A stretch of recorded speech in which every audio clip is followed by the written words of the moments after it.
अजमेर के साथ पुष्कर और किशनगढ़ को भी स्मार्ट सिटी परियोजना में शामिल कर लिया गया है। अब अजमेर सहित ये शहर कब स्मार्ट सिटी का दर्जा पाएंगे ये तो किसी को मालूम नहीं, लेकिन अजमेर और पुष्कर के वर्तमान हालात किसी बदतर गांव की सड़कों के समान नजर आने लगे हैं। सामान्य से कम हुई बारिश के बावजूद एडीए के सानिध्य में ठेकेदारों द्वारा बनाई गई सड़कों में गड्ढों के सिवा कुछ और नजर नहीं आ रहा। ऐसा लगता भी नहीं कि यहां कभी सड़क हुआ करती थी।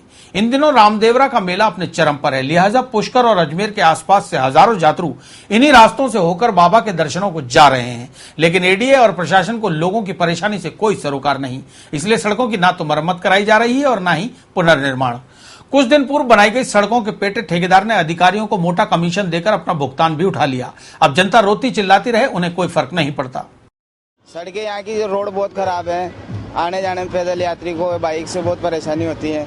यहाँ की प्रशासन को इसका ध्यान देना चाहिए ताकि यात्रियों को थोड़ी सुविधा हो सके।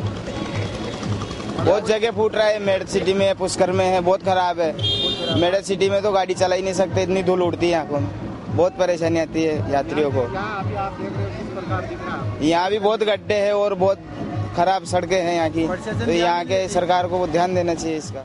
हमने सोचा था कि यहाँ के तीर्थ स्थल बहुत ही मशहूर किया गया है, मगर यहाँ की सरकार के वजह से, लापरवाही वजह से, पानी के गड्ढे वगैरह होने से यात्री लोगों को कुछ ऐसी दिक्कतें आती है। धूल मिट्टी उड़ने से, कंकर उड़ने से यात्री लोगों को बहुत सी परेशानी हो रही है।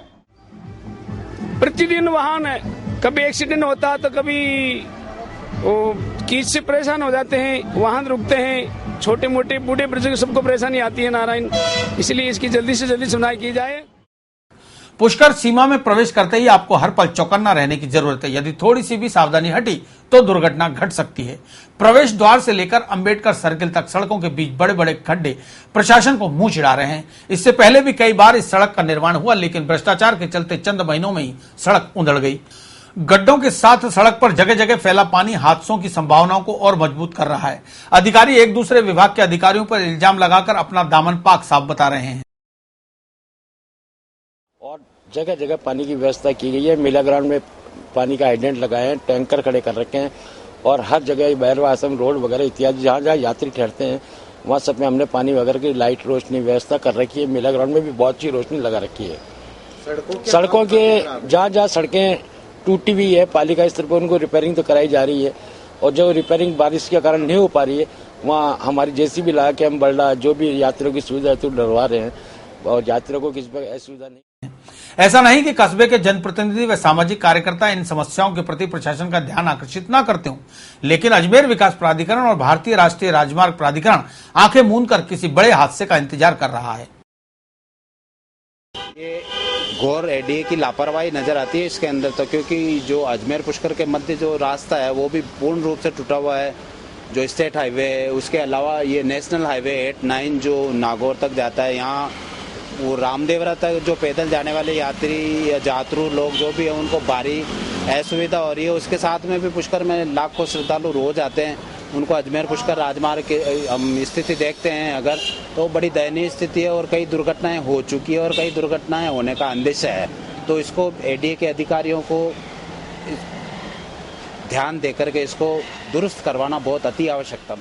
पुष्कर में वर्षा ऋतु के बाद में अजमेर से आने के पुष्कर जो रास्ता है, अपने पुष्कर घाटी से पुष्कर तक का जो पूरा रास्ता है पूरा खुर्द-बुर्द हो चुका है, चारों तरफ गड्ढे गड्ढे हो गए घेरे।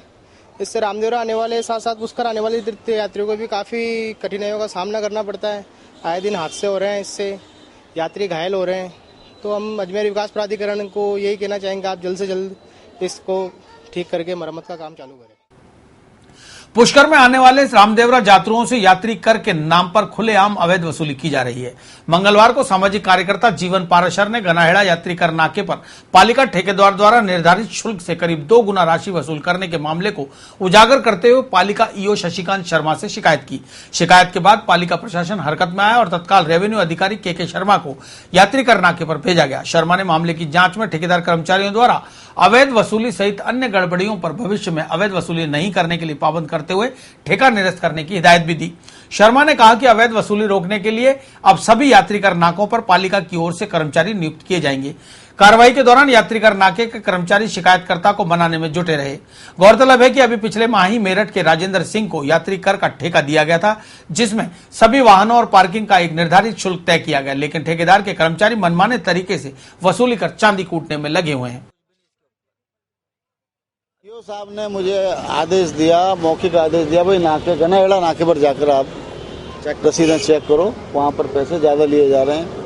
तो मैंने यहाँ पर आके देखा तो रसीद बुक की जांच की, उसमें इन्होंने यात्री संख्या नहीं लिखी है, यात्रियों की दर नहीं लिखी है, प्रति यात्री कितना लेते हैं, एवं वो क्या है वो यात्री पार्किंग का भी अलग अलग नहीं लिखा हुआ। तो मैंने इनको यहाँ पर आके समझा दिया, नए ठेकेदार है, मैंने समझा दिया इनको, भाई पूरा समस्त विवरण इसमें लिखो और पैसे किसी भी यात्री से एक पैसा भी ज्यादा नहीं लिया जाए, और लिया जाएगा तो ये ठेका समाप्त करने की कार्रवाई की जाएगी।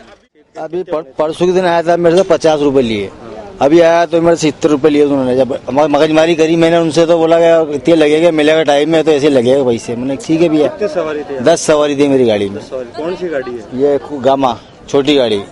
तो क्या लगता है आपको पार्किंग की सुविधा वगैरह पार्किंग की सुविधा कुछ भी नहीं है, तो हमारे यहाँ तो पानी की व्यवस्था कुछ भी नहीं है, खाली गाड़ी खड़ी कर दो और क्या, इधर कहीं लूटपाट ही है और क्या। ये मेरी बात सुनो, बस 40 रुपए बन रहे हमारे पार्किंग के, 10 सवारी के और 20 रुपए पार्किंग के, तो सब 40 रुपए बनते हैं, तो 50 रुपए ले रहे, ये 70 रुपए 80 रुपए मांग रहे, तो कैसे पार्किंग।